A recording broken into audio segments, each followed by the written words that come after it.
मेरे प्यारे भाइयों, मेरी प्यारी बहनों, आप सभी लोगों का आपके अपने YouTube चैनल साहित्य आप तक पर आप सबका स्वागत है। आज हम लोग एक नए टॉपिक पर बात करने वाले हैं। उस टॉपिक का नाम है प्रत्यय। इससे पहले हम लोग रस, छंद, अलंकार, उपसर्ग इस 4 टॉपिक पे विस्तृत तरीके बात कर चुके हैं। आज जो 5वां टॉपिक है उसका नाम है प्रत्यय। आज हम प्रत्यय के विषय में पूरा विस्तार से जानेंगे कि प्रत्यय किसे कहते हैं, उसके भेद कितने हैं, भेद की क्या परिभाषा, उसकी पहचान क्या है, उस सब के विषय में विस्तार से जानेंगे। उससे पहले हम आपको 2 चीज़ें बताते हैं। उपसर्ग और प्रत्यय दोनों क्या है कि दोनों में बस फर्क इतना है कि एक किसी भी शब्द के पहले लगता है और कि एक किसी शब्द के अंत में। तो जो उपसर्ग है उसके विषय में हम आपको पूरी विस्तृत जानकारी चैनल पर पहले ही उपलब्ध करा चुके हैं। अब आज का जो टॉपिक है ये है प्रत्यय। अगर कोई आपसे प्रत्यय के विषय में जानना चाहता है, कोई आपसे पूछता है कि प्रत्यय किसे कहते हैं, तो आप उसको सिंपल सा बताइएगा साधारण तरीके कि ऐसा अक्षर या अक्षरों का समूह, वो 2 भी हो सकता है। अक्षरों का समूह इसलिए कहा जाता है, जैसे मान लीजिए कि आ प्रत्यय है, आ तो अकेले हो गया, अक्षर हो गया, लेकिन अक क्या हो गया, दो अक्षर मिल गए, तो ये अक्षरों का समूह हो गया या शब्दांश हो गया।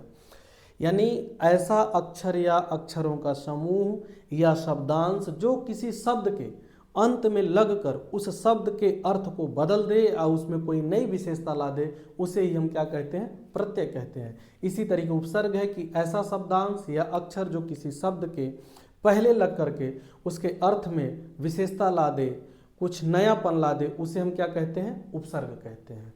तो ये उपसर्ग और प्रत्यय का साधारण तरीके से परिभाषा हो गया। अब आइए हम लोग पूरा यहाँ पे विस्तार से चर्चा करते हैं। प्रत्यय, सबसे पहले आपको बताएं कि प्रत्यय शब्द 2 शब्दों से मिलकर के बना है, प्रतिधन अय। ये जो प्रत्यय प्रतिधन अय इसका हम तोड़े हैं, ये यण संधि का भेद है। जब हम आपको यण संधि पढ़ाएंगे तो इसके विषय में विस्तार से चर्चा करेंगे कि यण संधि क्या है, स्वर संधि का भेद है कि विसर्ग संधि का भेद है, आदि आदि। तो फिलहाल आज अभी यहाँ पे हम लोग इसके विषय में समझते हैं। तो देखिए, प्रतिधन अय। अब प्रति का अर्थ होता है साथ में पर बाद में, अर्थात प्रत्यय किसी भी शब्द के साथ लगेगा, लेकिन कब लगेगा, पहले नहीं, बाद में। अय का अर्थ होता है चलने वाला, वो लग करके चलेगा, आपके साथ रहेगा, लेकिन कब रहेगा, बाद में, पहले नहीं। पहले कौन रहता है, उपसर्ग। तो यानी इसका अर्थ हुआ कि साथ में पर बाद में चलने वाला या लगने वाला, उसको हम क्या कहेंगे, प्रत्यय कहेंगे। ऐसा शब्दांश, ऐसा अक्षर समूह जो किसी शब्द के अंत में लग जाए, उसे हम क्या कहेंगे, प्रत्यय कहेंगे, क्योंकि वो लग करके क्या करता है, उसके अर्थ को बदल देता है। अब आइए थोड़ा सा परिभाषा से समझते हैं। परिभाषा है कि शब्दों के बाद जो अक्षर या शब्दांश लगाया जाता है उसे हम क्या कहते हैं, प्रत्यय कहते हैं। ये व्याकरणिक तरीका, परीक्षा में अगर आपसे पूछा जाता है तो एक लाइन ऐसे लिख दीजिए। दूसरे तरीके जो साधारण तरीके हैं उसको भी देखिए हम लिख दिए हैं कि ऐसा शब्दांश जो किसी शब्द के अंत में लगकर उसके अर्थ को बदल दे या उसमें कुछ विशेषता ला दे, उसे हम क्या कहते हैं, प्रत्यय कहते हैं। कैसे, आइए देखिए। यहां देखिए क्या लिखा है, भला। भला में आई प्रत्यय लगा देने से क्या बन जाएगा, भलाई। क्या बन जाएगा, भलाई। अर्थात भला शब्द था, अब उसमें हम आई प्रत्यय लगा दिए और एक नए शब्द का निर्माण हो गया जिसको हम किस नाम से जानेंगे, भलाई। तो ये परिभाषा हो गया। अब देखिए प्रत्यय के कितने भेद माने गए हैं, ये देखिए हम गोला मार दिए हैं। कितने भेद माने गए हैं, 2 भेद कौन कौन है, पहला है कृत प्रत्यय और दूसरा है तद्धित प्रत्यय। इन नामों को आप जानते रहेगा क्योंकि परीक्षा में पूछा जाएगा आपसे कि प्रत्यय के कितने भेद माने गए हैं। तो अंक में भी हो सकता है 2, 3, 4, 5 ऐसे करके, तो आप बताइएगा 2। और इन नामों को भी पूछ सकता है, कृत प्रत्यय और तद्धित प्रत्यय। और कैसे सवाल बनाएगा, इनके परिभाषा से सवाल बनाएगा। कैसे, अभी हम आपको बताते हैं। आइए देखिए, सबसे पहले कौन, कृत प्रत्यय। क्रिया या धातु के अंत में प्रयुक्त होने वाले प्रत्यय, ये देखिए को हम भूल गए थे इसलिए यहां पे लिख दिए हैं नीचे। क्रिया या धातु के अंत में प्रयुक्त होने वाले प्रत्ययों को हम किस नाम से जानते हैं, कृत प्रत्यय। कृत प्रत्यय कहाँ लगता है? क्रिया या धातु के अंत में। कैसे? अभी हम बताते हैं आपको उदाहरण से। और इनके मेल से बने शब्द को हम क्या कहते हैं? क्रीदंत कहते हैं। क्या कहते हैं? क्रीदंत कहते हैं। जैसे गाना, गाना क्या है? क्रिया है। देखिए यहाँ पे हम लिखे हैं ना, क्रिया या धातु के अंत में, यानी क्रिया में भी लग सकता है और धातु में। धातु किसे कहते हैं? किसी भी मूल शब्द को। वो मूल शब्द कौन है? अभी हम बताते हैं आपको, उदाहरण से समझाते हैं, ज़्यादा समझ में आएगा। अब देखिए यहाँ पे पहले क्रिया से समझिए। गाना क्या है? क्रिया है। इसमें वाला प्रत्यय लगा दिए हम। क्या लगा दिए? वाला। अब वाला प्रत्यय लगाने से जो शब्द बन जाएगा वो क्या हो जाएगा? गाने वाला, अर्थात गायक। गाना कौन गाता है? गायक गाता है ना? तो आप भी गाना गा सकते हैं, आप भी गाने वाला बन सकते हैं। गाना गाते ही हैं सब लोग, है ना? ठंडी का दिन चल रहा है तो ठंडे ठंडे पानी से नहाना चाहिए, और गाना आए या ना आए गाना गाना चाहिए। चलिए, तो क्रिया से आप लोग समझ लिए, गाना क्रिया है, क्रिया में वाला प्रत्यय लग गया जिससे शब्द बन गया गाने वाला। अब देखिए धातु, यहाँ इस उदाहरण से समझिए। गय क्या है? मूल धातु है। एक शब्द है गय, ये मूल शब्द है, धातु है। अब इसमें क्या लग गया? अक प्रत्यय लग गया। कौन सा प्रत्यय? अक। अक प्रत्यय लगाने से क्या हो जाएगा? गायक। यानी आप देखें कि हम कृत प्रत्यय में भी क्रिया में भी हम प्रत्यय लगा दिए, और धातु में भी प्रत्यय लगा करके आपको उदाहरण से समझा दी। अभी बाकी जब इसके विषय में विस्तार से इसके भेद, इसके उदाहरण के विषय में हम लोग समझेंगे तो और स्पष्ट होता जाएगा। तद्धित प्रत्यय संज्ञा, सर्वनाम और विशेषण के अंत में लगने वाले प्रत्यय को हम क्या कहते हैं? तद्धित प्रत्यय कहते हैं। यहाँ ये इस बात को ध्यान रखिएगा, संज्ञा, सर्वनाम और विशेषण के अंत में लगने वाले प्रत्यय को हम क्या कहते हैं? तद्धित प्रत्यय कहते हैं। और इनके मेल से बने हुए शब्द को हम क्या कहते हैं? तद्धितांत कहते हैं। अब कैसे? देखिए, मानव शब्द था, उसमें हम कौन सा प्रत्यय लगा दिए? ता। इस ता को हम क्या किए? मानव में जोड़ दिए। अब इससे कौन सा शब्द बनेगा? मानवता। ठीक है, परिभाषा पे आइए पहले एक बार। संज्ञा, सर्वनाम और विशेषण के अंत में लगने वाले प्रत्यय को हम क्या कहते हैं? तद्धित प्रत्यय कहते हैं। अब देखिए, ये मानव क्या था? ये संज्ञा है। संज्ञा का जो एक भेद है, जातिवाचक संज्ञा, ये वही है, संज्ञा है। मानव क्या है? संज्ञा है। इसमें ता प्रत्यय जोड़ दिया गया। अब ये क्या बन गया? मानवता। और जब ये मानवता बन गया तब ये क्या बन गया? विशेषण। हम बहुत जल्द आपको विशेष और विशेषण पे पूरा विस्तृत आपके साथ चर्चा करेंगे। आपको बताएंगे कि विशेष कौन है, विशेषण कौन है, उसके भेद कौन है, परिभाषा क्या है, पहचान क्या है ना? उसके विषय में हम लोग बहुत जल्द चर्चा करेंगे। तो ये देखिए शुरुआत है प्रत्यय का, कि प्रत्यय दो शब्दों से बना है, इनका अर्थ क्या है, परिभाषा क्या है, और भेद क्या है, भेद के नाम क्या है, और उनकी परिभाषा, और परिभाषा के साथ उदाहरण को भी हम दे करके आपको व्यवस्थित समझा दिए। अब देखिए आपसे सवाल कैसे पूछेगा कि क्रिया या धातु के अंत में लगने वाले प्रत्यय को हम किस नाम से जानते हैं? तो आप बताइएगा कृत प्रत्यय। फिर दूसरा सवाल बनाएगा कि संज्ञा, सर्वनाम, विशेषण के अंत में लगने वाले प्रत्यय को हम किस नाम से जानते हैं? तो आप बताइएगा तद्धित प्रत्यय। तो ये पहले शुरुआत की जानकारी है। फिर अब हम लोग जो शब्द बने हैं जिसमें किसमें कौन सा प्रत्यय लगेगा, इसके विषय में हम लोग चर्चा करेंगे। पहले आप लोग इसको लिख लीजिए, और मेरे प्यारे भाइयों, मेरी प्यारी बहनों, थोड़ा सा कमेंट करके बताइएगा कि जो हम आपको ये समझा रहे हैं ये आपको अच्छा लगा कि नहीं लगा। ये लिखने में हम बड़ी मेहनत करते हैं, तो थोड़ा सा आप लोग बताइएगा हमको लिख करके, और ये आपको समझ में आ रहा है कि नहीं ये भी बताइएगा। थोड़ा सा हमारा उत्साहवर्धन करिएगा। लिखते हम इसीलिए कि आपका थोड़ा सा समय बच जाए, इसलिए पहले लिख करके फिर हम इस पर लेक्चर देते हैं। तो इसको आप लोग लिख लीजिए, फिर हम लोग आगे की बात करते हैं। तो आइए अब हम लोग आगे के जो सर्वनाम के उदाहरण हैं, सॉरी प्रत्यय के जो उदाहरण हैं उनके विषय में हम लोग बात करते हैं।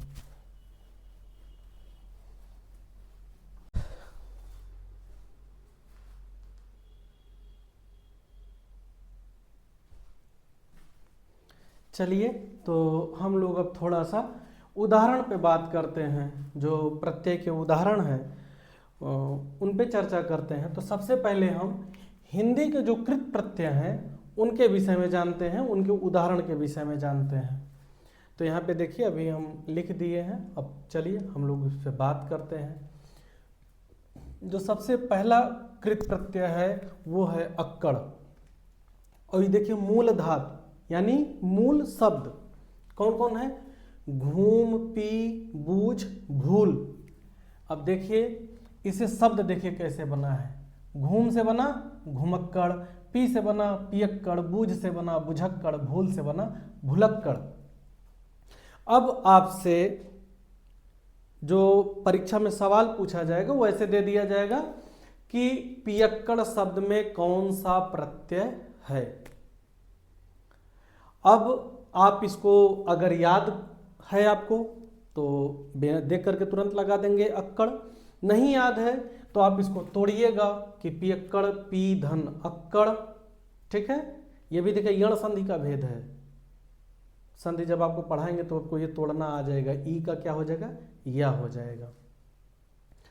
तो पियक्कड़ में क्या हो जाएगा? अक्कड़। और आप लोगों को मेरे प्यारे भाइयों, मेरी प्यारी बहनों और जो लोग भी इस वीडियो को देख रहे हैं, आप लोगों को एक चीज बताते हैं कि प्रत्यय की संख्या बहुत ज्यादा है, तो आपको इसको रटना नहीं है, रटना बिल्कुल नहीं है, समझना है। कैसे हम बताते हैं। पहले तो आप इसका जो परिभाषा है, परिभाषा को अच्छे से समझ लीजिए। इसके जो दो भेद हैं हम अभी जस्ट पहले आपको बताए, उसकी परिभाषा बताए और उदाहरण से आपको समझा भी दिए। अब इनको जो आपको याद करना, कैसे पढ़िएगा, कैसे पहले नोट्स बना लीजिए आप अपने लिए। अब देखिए जब आप पढ़िएगा तो आराम से पढ़िएगा। जैसे अक्कड़ पे आप आए तो इसको रटना नहीं कि घुमक्कड़ पियक्कड़ और बुझक्कड़ भुलक्कड़ में अक्कड़ है, ऐसे रटना नहीं है। ठीक है, दिमाग शांत करके, मन को शांत करके आप समझिए कि अक्कड़ प्रत्यय है और उससे ये शब्द इस तरीके बनते हैं कि अगर हमको भविष्य में किसी परीक्षा में हमसे मिलते हैं तो हम उसमें निकाल लेंगे कि इसमें अक्कड़ है। जैसे पियक्कड़ है तो पी धन अक्कड़, भुलक्कड़ है तो भूल से बना है भुलक्कड़, ऐसे करके। और ये नहीं रटना है अक्कड़ भुलक्कड़ और क्या घुमक्कड़ पियक्कड़ बुझक्कड़, ऐसे रटना नहीं है, समझना है। जब आप एक बार समझ लेंगे तो आपको कभी भूलेगा नहीं। आप रट करके याद कर नहीं पाएंगे, रट करके कुछ याद कर सकते हैं, है ना, क्योंकि बहुत ज्यादा संख्या है। तो आइए अब अगले पे बात करते हैं। अंत या अंतु, ऐसे इसका देखिए मूल धातु क्या है? भीड़, रट, उड़, घूम। हाँ, मूल धातु से आपको समझना क्या है। जैसे आपसे पूछ लिया जाए कि घुमक्कड़ शब्द जो अक्कड़ प्रत्यय से बना है उसका मूल धातु क्या होगा, ये सवाल थोड़ा कठिन हो जाएगा, तो इसलिए इसको भी समझते रहना है। तो घुमक्कड़ का क्या हो जाएगा? घूम। वही जब आप इसको पढ़िएगा तो आप ऐसे समझिएगा कि घुमक्कड़ का जो मूल धातु है वो घूम है, घूम शब्द से बना है घुमक्कड़, क्योंकि उसमें अक्कड़ प्रत्यय लगा दिया गया। तो अगर परीक्षा में आपसे ऐसे पूछ ले कि घुमक्कड़ शब्द जो अक्कड़ प्रत्यय से मिलकर के बना है उसका मूल धातु क्या है, तो आप बताइएगा घूम। इसी तरीके सबका। तब देखिए भीड़, रट, उड़, घूम। यहाँ पे भीड़ से क्या बना? भिड़न, रट से रटन, उड़ से उड़ंतु और घूम से घुमंतु। घूम मत बताइएगा, घूम, है ना। ये अंतु प्रत्यय जोड़ने से ये घुमंतु हुआ है। ठीक है। अब देखिए ये आ मोस्ट इंपॉर्टेंट है, इसको आप बहुत अच्छे से याद करके रखिएगा। ये देखिए दो पार्ट में हम लिख दिए, थोड़ा सा यहाँ ये एक डिवाइडेशन कर दे रहा अब ये दोनों क्या हो गए? गोतिया हो गए, पटीदार है बीच में पार्टीशन पड़ गया। चलिए आइए, ये आ प्रत्यय यहाँ हम लिख दे रहे हैं, मोस्ट इंपॉर्टेंट है। इसको खूब अच्छे से, इसके उदाहरण को, इसके सब चीज को पढ़िएगा। अब देखिए मूल धातु क्या है? घेर, छाप, ठेल, झूला। घेरा, छापा, ठेला, झूला। अब जैसे आपसे पूछा जाएगा, ऐसे भी पूछ सकता है कि 3 शब्द दे देगा, घेरा, झूला, छापा। अब 3 शब्द दे दिया, एक दूसरा प्रत्यय का दे देगा। अब आपसे पूछेगा कि इनमें से किस शब्द में आ प्रत्यय नहीं है, तो आपको पहचानना होगा। ठीक है, तो इसको ध्यान से पढ़िएगा आप लोग, बहुत पूछा जाता है। ऐसे ये भी बहुत इंपॉर्टेंट है, आई। अभी इधर हम जितना लिखे हैं आप इन सब को व्यवस्थित पढ़िएगा। हम आपको कोई फालतू लिखाएंगे ही नहीं कि जो परीक्षा में आपसे पूछा ना जाए। हाँ, अब ये है कि संख्या बहुत सारा है तो कोई भी पूछ लिया जाएगा, इसलिए सबको आपको पढ़ना है, समझना है। अब देखिए आई, इसका जो मूल शब्द है छा, धो, पढ़, सी, तो क्या हो गया? छवाई, धुलाई, पढ़ाई, सिलाई। अब ये देखिए ये दोनों बहुत पूछे जाते हैं, एक पढ़ाई और एक सिलाई। धुलाई भी पूछा जाता है आपसे, पढ़ाई मोस्ट इंपॉर्टेंट। आपसे पूछा जाएगा कि पढ़ाई में कौन सा प्रत्यय था, बताइएगा आई। आइए आऊ, ये मूल शब्द है टिक, बिक, ये देखिए बहुत पूछा जाता है, बिकाऊ बहुत पूछा जाता है। ऐसे आग, आका, अब इसका ये देखिए चार इकट्ठे हैं, आक, आका, आकू, अंकु। तो तैर, उड़, लड़, लड़ दो बार है, क्यों है अभी उदाहरण से आप समझ जाएंगे। तो आइए देखिए तैराक, तैराक बहुत पूछा जाता है। उड़ाका, लड़ाकू भी बहुत पूछा जाता है। आप ध्यान दीजिएगा कि लड़ाकू में कौन सा प्रत्यय है? आकू प्रत्यय है। लड़ंकू, लड़ंकू में कौन सा है? अंकु है, इसीलिए यहाँ पे दो बार लड़ लड़ आया है मूल धातु। ठीक है, हम अंडर मार्क करते चल रहे, तो ये हो गया। बाकी आइए इसके विषय में देखते हैं। यहाँ देखिए हम लिख दिए हैं कृत प्रत्यय, ये हिंदी का, यहाँ मूल धातु और ये उदाहरण, ऐसे ये इसका जो सेकंड पार्ट है गोतिया। आइए इसके विषय में बात करते हैं। पहला क्या है? आन, मोस्ट इंपॉर्टेंट, बहुत पूछा जाता है। इंपॉर्टेंट तो सभी हैं, जो बहुत पूछे जाते हैं उनको हम आपको हिंट कर दें, नहीं ऐसा मत समझिएगा कि बाकी सब फालतू है, नहीं सब इंपॉर्टेंट है। अब देखिए मूल शब्द क्या है? चढ़, ढल, धस, भस। आपको इसमें से देखिए चढ़ान, ये पूछा जाता है। ढलान, ये भी पूछा जाता है। धसान, भसान। आप, ये आपको हर परीक्षा में मिल जाएगा। मूल शब्द क्या है? मिल, क्या बना है? मिलाप। इस उदाहरण को ही आप याद रखिएगा, यहाँ लिख दे रहे इंपॉर्टेंट, मिलाप। अगला है आओ, आवा। अब इसके क्या है? घूम, चुन, दब, बह, छल, बढ़। घुमाओ, चुनाव, दबाव, बहाव, छलावा, बढ़ावा। इसमें से जो चुनाव है, ये आप इस शब्द को याद रखिएगा। चुनाव में कौन सा प्रत्यय है? आओ। बहाव में आओ, छलावा या बढ़ावा में आवा। ये देखिए। अब अगला आवट।